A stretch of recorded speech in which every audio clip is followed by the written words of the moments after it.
Once again, I want to thank you for tuning in again with Bud's Hot Sports Takes with me, Bud. If you are returning, then you know we will be going over the current league leaders before we get to who to pick for Sunday's games. If this is your first time, you know the order. And if you're uninterested in the league leaders, you can skip ahead to the picks. Passing, Russell Wilson is leading the league in passing yards with 618 after his huge day on Sunday where he amassed 450 yards and 3 TDs. To go along with his 618 passing yards, he also has 3 passing touchdowns.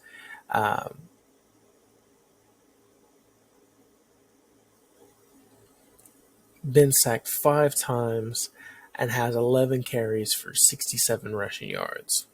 Daniel Jones is second in the league with 588 passing yards and looking like New York telling him to take a hike might have been the best thing for his career.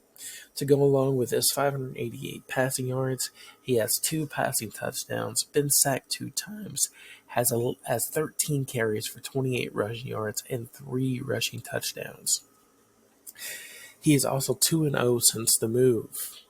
Justin Herbert is third in the league with 560 passing yards and has 5 passing touchdowns.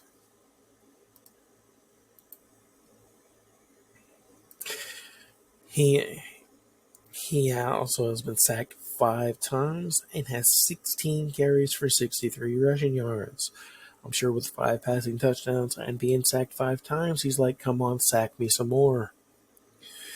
With that kind of average there. Jared Goff is fourth in the league with 559 yards and had himself an all-smiles day against the Chicago Bears last Sunday, where he amassed a 334 passing yard, 5 passing touchdowns, and 0 sack and 6 rushing yard day. And yeah, I know, that was a good day, but where does the stats stand? He has 559 passing yards, 6 passing touchdowns, been sacked 4 times, and 2 carries for 5 rushing yards.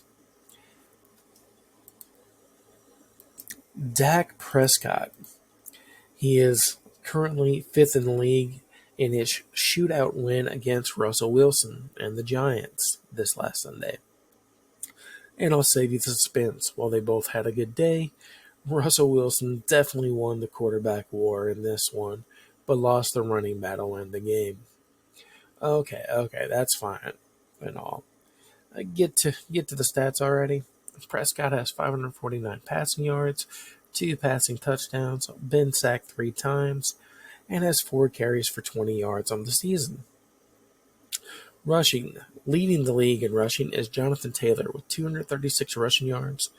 He went off against the Denver Broncos in a week that saw him get 25 carries for 165 rushing yards, 2 receptions for 50 receiving yards, and 1 receiving touchdown.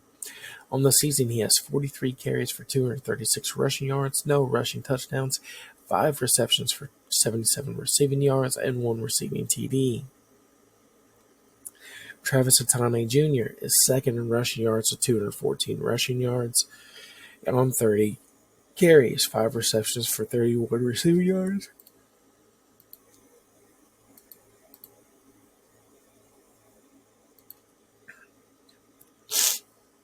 And 1 receiving TD.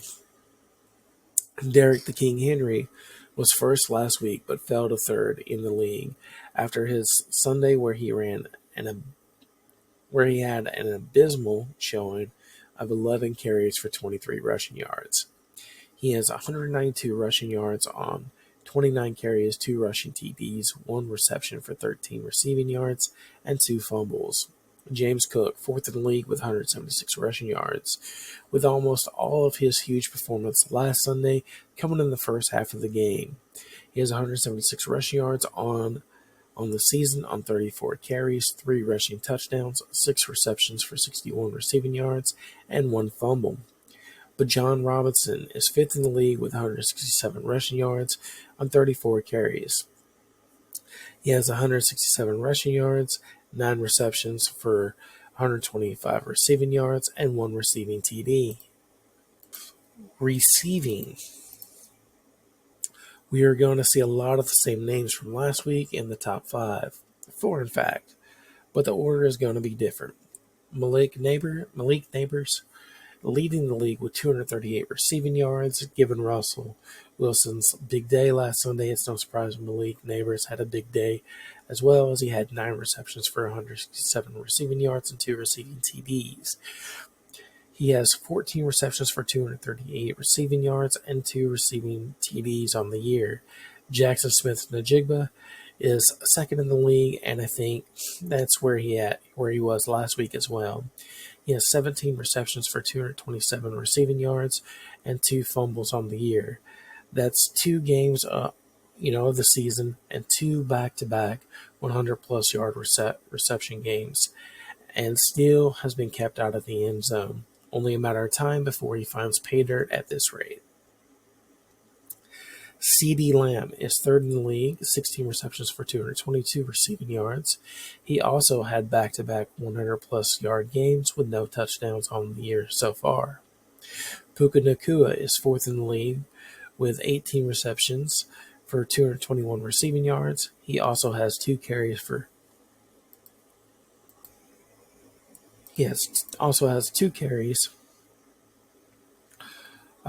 for 46 rushing yards and 1 rushing touchdown. He was out-targeted by Davante Adams last week, but still had more receptions and a better reception percentage this past week. But we all knew high targets and who gets more targets would bounce back and forth between the two all year. So it wasn't surprising. Zay Flowers last week, league leader, and now is 5th in the league. He has 14 receptions for 218 receiving yards, 1 receiving TD, and 3 carries for 12 rushing yards. Now we are going to actually get to the picks. So if you fast forward it, this is where you're gonna want to be looking for, okay, who do you pick? Now, for the moment, y'all have been waiting for, right? Who to pick for Sunday. Well, let's start with QB. Suggestion 1, I think you have to go with Daniel Jones.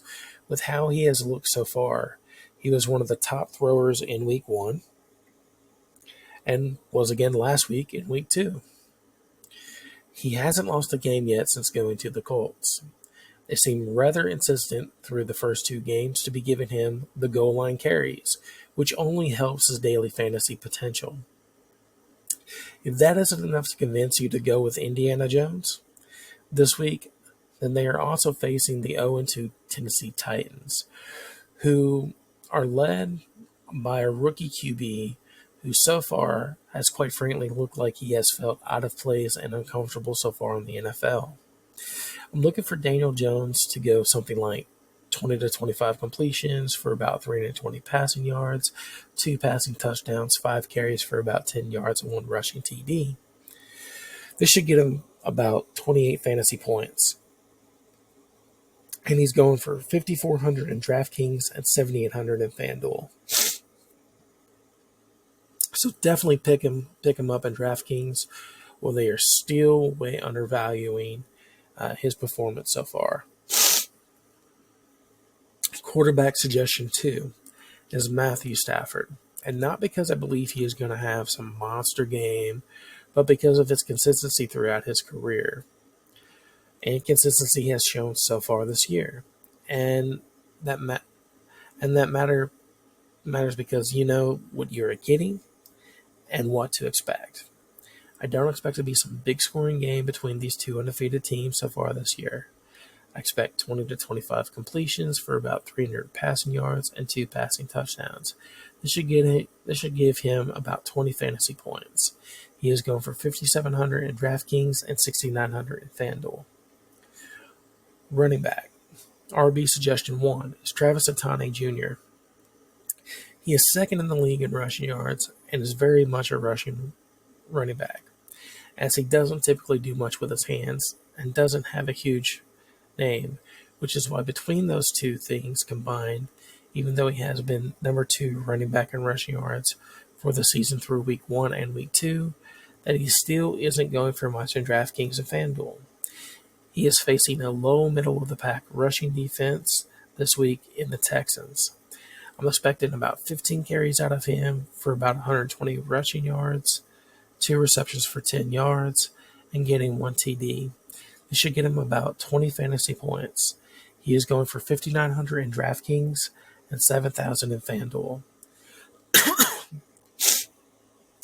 Running back suggestion 2 is something I don't normally do, and that is pick a guy going for in the top 2 spots money-wise on both platforms because they cost so much. And you couple that with this guy's history of injuries and the way his team has had injuries this year is very much not something I do, if you know me. But I'm going to suggest to you to pick Christian McCaffrey. Let's face it, he can't stay healthy. But what he can do is consistently be one of the best and biggest dual threat running back in the league. Is considered to be one of the best when it comes to being a dual threat of all time. Like I said, one of. I'm not calling him the biggest and best dual threat of all time, but he should definitely be among the mentions as far as dual threats go. He should definitely be in the mention of being one of the best. But between the injuries on the team, including at QB, and the guys left to play, he is going to eat, and the offense is going to primarily run through him this week. No pun intended. He is facing one of the worst teams in the league against the run. I expect around 20 carries for about 110 yards and about another 10 receptions for about 80 yards to go along with it. And we're going to say he's going to get 1 TD.